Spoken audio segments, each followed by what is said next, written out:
Hello everyone, आप सभी का स्वागत है आज के इस सेशन में। तो आज हम रिवीजन नहीं करने वाले हैं, तो आज एक नया लेसन देखने वाले, नया पार्ट देखने वाले हैं जिसका नाम है जूलिया। आज हम जूलिया के बारे में जानेंगे, वो कैसी थी और वो क्या काम करती थी। और इस पार्ट का नाम ही जूलिया है। तो जूलिया के द्वारा हमें लेखक ने इस पाठ में क्या संदेश दिया है, ये भी आज हम जानेंगे। तो चलिए शुरुआत करते हैं इस पाठ की, जिसका नाम है जूलिया। अगर हम जूलिया की बात करें तो जूलिया एक सीधी सादी गवर्नेस थी।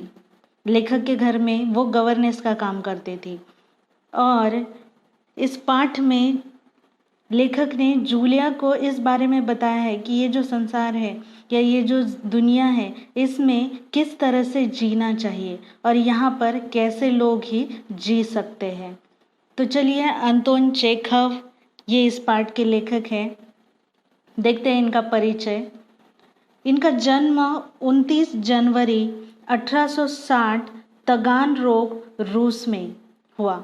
इनकी मृत्यु 15 जुलाई 1904 में हुई।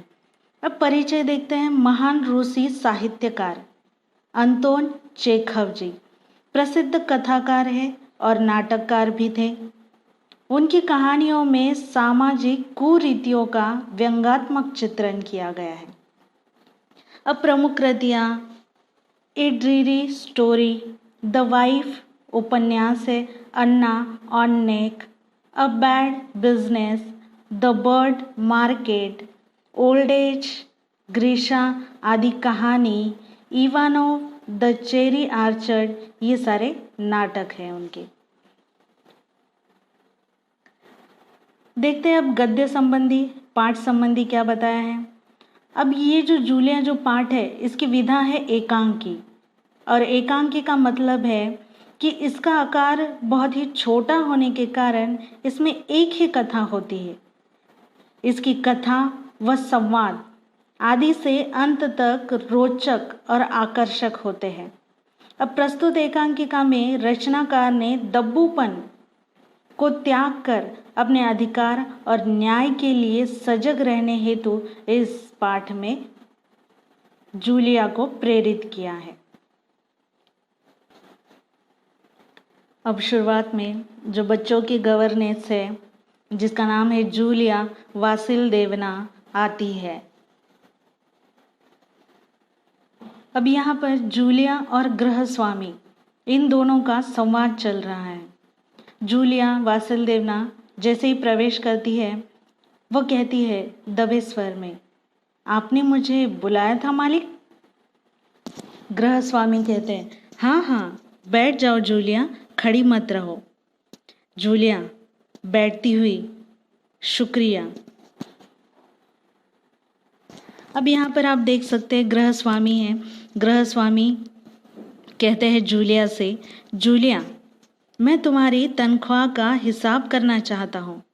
मेरे ख्याल से तुम्हें पैसों की ज़रूरत होगी और जितना मैं तुम्हें जान सका हूँ, मुझे लगता है कि तुम अपने आप पैसे भी नहीं मांगोगी।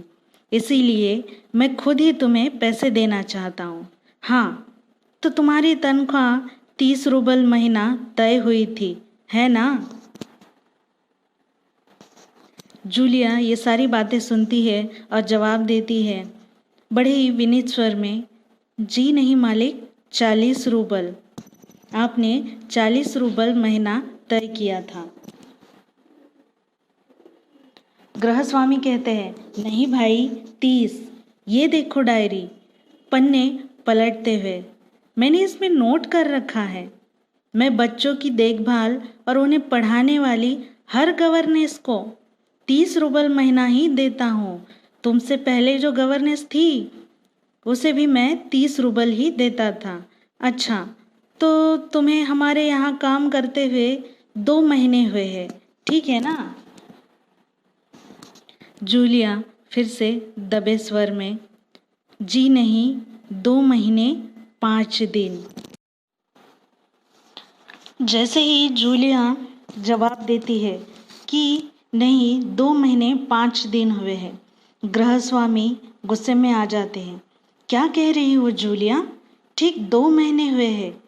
भाई, मैंने डायरी में सब नोट कर रखा है। हाँ, तो 2 महीने के बनते हैं 60 रूबल।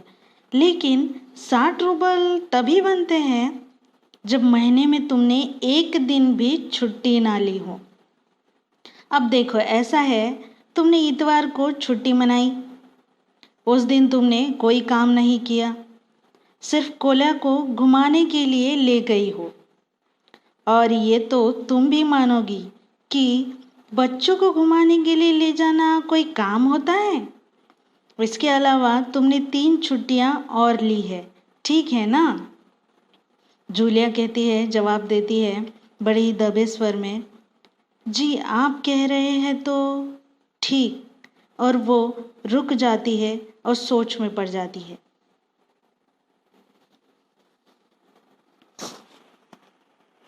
जैसे ही जूलिया कहते कहते कुछ रुक जाती है, गृहस्वामी कहते हैं, अरे भाई, मैं क्या गलत कह रहा हूँ? हाँ, तो 9 इतवार और 3 छुट्टियाँ, यानी हुए 12 दिन। मतलब तुमने 12 दिन कोई काम नहीं किया, यानी तुम्हारे 12 रूबल कट गए। उधर कोल्या 4 दिन बीमार रहा और तुमने सिर्फ वान्या को ही पढ़ाया। पिछले हफ्ते शायद 3 दिन दांतों में दर्द रहा था और मेरी पत्नी ने तुम्हें दोपहर बाद छुट्टी भी दे दी थी। तो 12 और 7 19, यानी 19 नागे। हाँ, तो भाई घटाओ 60 में से 19, कितने रहते हैं? 41 रूबल, ठीक है?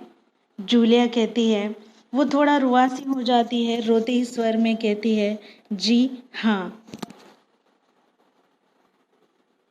डायरी के पन्ने पलटते हुए गृहस्वामी कहते हैं, हाँ याद आया, 1 जनवरी को तुमने चाय की प्लेट और प्याली भी तोड़ी थी। प्याली बहुत कीमती थी, पता है तुम्हें? मगर मेरे भाग्य में तो हमेशा नुकसान उठाना ही बदा है। मैंने जिसका भी भला करना चाहा, उसने मुझे नुकसान पहुंचाने में कोई कसर नहीं छोड़ी है। खैर, मेरा भाग्य। हाँ, तो मैं प्याली के 2 रूबल ही काटूंगा। अब देखो, उस दिन तुमने ध्यान नहीं दिया और वहाँ किसी टहनी की खरोच लगने से बच्चे की जैकेट फट गई। 10 रूबल उसके गए। इसी तरह तुम्हारी लापरवाही की वजह से घर की सफाई करने वाली जो नौकरानी थी मारिया, वान्या के नए जूते चुरा लिए उसने। तुम मेरी बात सुन भी रही हो या नहीं? अब जिस तरह गृहस्वामी हिसाब बता रहे थे एक एक रूबल का, उसे सुनकर जूलिया बहुत परेशान सी हो गई और वो रोने ही आई थी। जूलिया बड़ी मुश्किल से अपनी रुलाई या रोना रोकते हुए कहती है, जी मालिक, सुन रही हूँ। जैसा कि आप अभी तक जान ही चुके होंगे कि जो जूलिया है उसका स्वभाव कैसा है। कितनी भी गलत बात उसके सामने हो जाए पर वो उसका विरोध नहीं करती है। और यही तो लेखक हमें इस पाठ में बताना चाहते हैं कि उसकी जो पीड़ा है जूलिया की, उसकी विवशता, उसी विवशता का बड़ी अच्छे तरीके से यहाँ पर लेखक ने सजीव चित्रण किया है। तो चलिए आज हम यहीं पर रुकते हैं।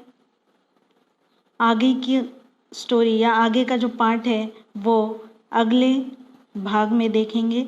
आज के लिए इतना ही। धन्यवाद।